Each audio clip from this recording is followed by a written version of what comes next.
វីដេអូនេះខ្ញុំនឹងបង្ហាញបងប្អូនអំពីរបៀបតាំងរូបខ្លួនឯងនៅក្នុងឆាត Messenger បងប្អូនបាទបើសិនជាបងប្អូនមិនទាន់ចេះខ្ញុំនឹងធ្វើបង្ហាញបងប្អូនទាំងអស់គ្នាដើម្បីឲ្យដឹងបងប្អូនគ្នាថាវាតាំងយ៉ាងម៉េចចឹងណាដើម្បីតាំងរូបយើងនៅក្នុងឆាត Messenger ចឹងណាបងប្អូនបាទឬក៏អ្នកមានសង្សារឬក៏អ្នកមានហានីអញ្ចឹងទៅយើងតាំងរូបខ្លួនឯងនៅក្នុងឆាត Messenger ដើម្បីឲ្យគេម្ខាងទៀតគេអាចមើលឃើញរូបយើងដែរចឹងណាបងប្អូនបាទអញ្ចឹងបើសិនជាបងប្អូនមិនទាន់ចេះទេបងប្អូនអាចមកមើលវីដេអូខ្ញុំបានខ្ញុំនឹងធ្វើបង្ហាញបងប្អូនចឹងណាបងប្អូនបាទអញ្ចឹងយើងទៅមើលអស់គ្នាទៅអញ្ចឹងបងប្អូនចូលមកក្នុងឆាត Messenger ទាំងអស់គ្នាមកដើម្បីយើងចូលទៅតាំងរូបយើងខ្លួនឯងនៅក្នុងឆាត Messenger ចឹងណាបងប្អូនបាទអញ្ចឹងបងប្អូនចូលមកឥឡូវខ្ញុំចូលមកឆាត Messenger ខ្ញុំសិននេះគឺឆាត Messenger ខ្ញុំបងប្អូនបាទខ្ញុំចូលមករកកន្លែងឆាត Messenger ដើម្បីចូលតាំងរូបចឹងណាបងប្អូនបាទហើយនេះគឺជាឆាតក្នុងឆាតខ្ញុំចង់ដាក់ឆាតអ្នកណាម្នាក់ចឹងឧទាហរណ៍ថាបងប្អូនមានសង្សារបងប្អូនរើសដាក់ឆាតសង្សារទៅបើសិនជាដាក់ឆាតមានបងប្អូនចង់ដាក់ឆាតជាមួយបងប្អូនក៏បានឆាតមួយសង្សារក៏បានឆាតដោយពុកម្ដាយឬក៏ពូមីងបងប្អូនអីចឹងទៅអញ្ចឹងខ្ញុំរើសឆាតអ្នកណាមួយម្នាក់ចឹងណាបងប្អូនឥឡូវចាំមើលខ្ញុំរើសឆាតខាងលើនេះចុះដោយសារឆាតខាងលើនេះគឺជាឆាតខ្ញុំមួយទៀតទេបងប្អូនបាទគឺ Facebook ខ្ញុំមួយទៀតចឹងណាអញ្ចឹងខ្ញុំរើសចុចលើនឹងមកបន្ទាប់មកយើងចូលមកដល់លេខនេះដើម្បីយើងតាំងរូបខ្លួនឯងនៅខាងក្រោយនេះនៅខាងក្រោយដែលរូបយើងឆាតឬក៏អក្សរយើងដែលឆាតទៅហ្នឹងឥឡូវឧទាហរណ៍ថាខ្ញុំសរសេរអក្សរមួយសិនឧទាហរណ៍សិនឥឡូវខ្ញុំដាក់ថាសួស្ដីបងខ្ញុំដាក់ថាសួស្ដីបង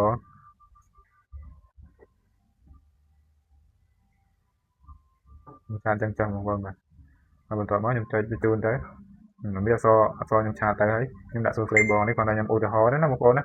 ហើយបន្ទាប់មកដើម្បីយើងតាំងរូបខ្ញុំចុចលើទូរស័ព្ទឲ្យជាប់មកបន្តមកទៀតមានចេញរូបច្រើនណាបងប្អូនបាទបងប្អូនចង់ដាក់រូបណាបានដែរនេះគឺជារូបមានស្រាប់ចឹងណាបងប្អូនបាទឥឡូវខ្ញុំឧទាហរណ៍បងប្អូនមើលមួយសិនខ្ញុំដាក់រូបនេះចូល3នាក់នេះនៅតុក្កតានេះខ្ញុំគ្រាន់តែចុចលើនឹងមួយមកបើសិនជាយើងចង់តាំងរូបហ្នឹងគឺវាចេញចឹងបងប្អូនណាអក្សរនៅលើហើយរូបខាងនៅខាងក្រោយចឹងណាអញ្ចឹងបើសិនជាបងប្អូនចង់ចុចយកបងប្អូនចុចលើនេះបងប្អូនចុចលើនេះមកគឺវាអូខេហើយអញ្ចឹងវាជាប់ហើយតែបើសិនជាបងប្អូនអត់ចង់យករូបហ្នឹងទេបងប្អូនចង់តាំងរូបខ្លួនឯងបងប្អូនចុចលើនេះថយក្រោយវិញមកបន្តមកទៀតបងប្អូនចូលមកកន្លែងនេះបងប្អូនចូលមកកន្លែងហ្នឹងមកដើម្បីយើងចូលទៅរករូបយើងដើម្បីយើងតាំងរូបខ្លួនឯងចឹងណាបងប្អូនបាទបងប្អូនចូលកន្លែងហ្នឹងហើយវាចេញរូបឲ្យនេះគឺជារូបខ្ញុំណាបងប្អូនបាទអញ្ចឹងខ្ញុំចង់តាំងរូបខ្ញុំមួយណាបើសិនជាខ្ញុំចង់តាំងរូបខ្ញុំមួយណាខ្ញុំនឹងចុចខ្ញុំនឹងចុចយករូបហ្នឹងអញ្ចឹងណាបងប្អូនបាទឥឡូវខ្ញុំយកតាំងរូបនេះចុះបងប្អូនបាទនេះរូបអង្គុយនេះរូបនេះគឺជារូប AI ទេប៉ុន្តែខ្ញុំយកមកតាំងអញ្ចឹងណាបងប្អូនបាទឥឡូវខ្ញុំចុចលើយករូបហ្នឹងបន្ទាប់មកបងប្អូនចង់ត្រេកយកប៉ុណ្ណាបងប្អូនយកប៉ុណ្ណឹងមកឥឡូវខ្ញុំត្រេបានតែប៉ុណ្នេះទេដោយសារវាអត់ត្រូវទំហំទេណាបងប្អូនបាទបន្តមកទៀតបងប្អូនចុចយកកន្លែងនេះមកខាងលើនេះបងប្អូនចុចហ្នឹងមកបងប្អូនចុចកន្លែងហ្នឹងហើយវានឹងធ្វើ remove ចូលទៅកន្លែងដែលយើងចង់តាំងអញ្ចឹងណាបងប្អូនបាទអញ្ចឹងវាចូលមកនេះបងប្អូនបាទឃើញអត់នៅខាងក្រោយនេះហើយបន្តមកទៀតបងប្អូនចុចកន្លែងនេះមកដើម្បីឲ្យវាជាប់នៅក្នុងឆាត Messenger យើងអញ្ចឹងណាហើយម្នាក់ទៀតខាងម្នាក់ទៀតក៏ឃើញដែរអញ្ចឹងបងប្អូនចុចកន្លែងហ្នឹងទៀតមកអញ្ចឹងនេះលោតមកទៀតអត់បងប្អូនបាទឃើញអត់បងប្អូនអស់ទូរស័ព្ទអញ្ចឹងទៅវានឹងជាប់ឲ្យបងប្អូនបាទជាប់នៅខាងក្រោយនេះហើយនេះគឺជាអក្សរខ្ញុំឆាតមិញឃើញអត់បងប្អូនយើងអស់ទាំងមកវានៅខាងក្រោយរូបនេះអញ្ចឹងខ្ញុំធ្វើការតាំងបានហើយអញ្ចឹងបើសិនជាបងប្អូនអត់ទាន់ចេះបងប្អូនអាចមកតាំងចឹងបានបងប្អូនបាទឥ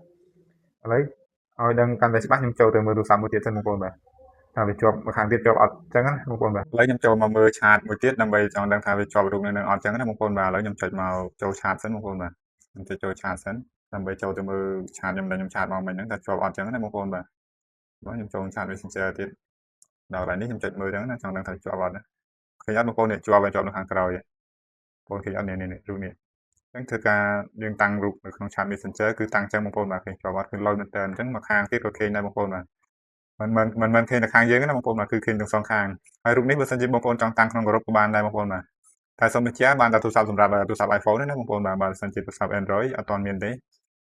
ទូរស័ព្ទ Android ក៏មានដែរតែបានតែរូបមាននៅក្នុងទូរស័ព្ទនឹងស្រាប់ចឹងណាបងប្អូនបាទបើសិនជាទូរស័ព្ទ iPhone យើងមានកន្លែងតាំងរូបខ្លួនឯងចឹងណាតែបើសិនជាទូរស័ព្ទ Android សម្រាប់ Oppo អីយើងបានតាំងបានរូបមានស្រាប់ទេបាទវីដេអូហ្នឹងគឺមានតែប៉ុណ្ណឹងបងប្អូនបាទបើសិនជាបងប្អូនពេញចិត្តគិតថាវីដេអូខ្ញុំល្អសូមបងតិចបងប្អូនជួយចុច follow page ខ្ញុំអ្នកមួយ subscribe YouTube ខ្ញុំអ្នកមួយហើយនិង TikTok ខ្ញុំអ្នកមួយទៅ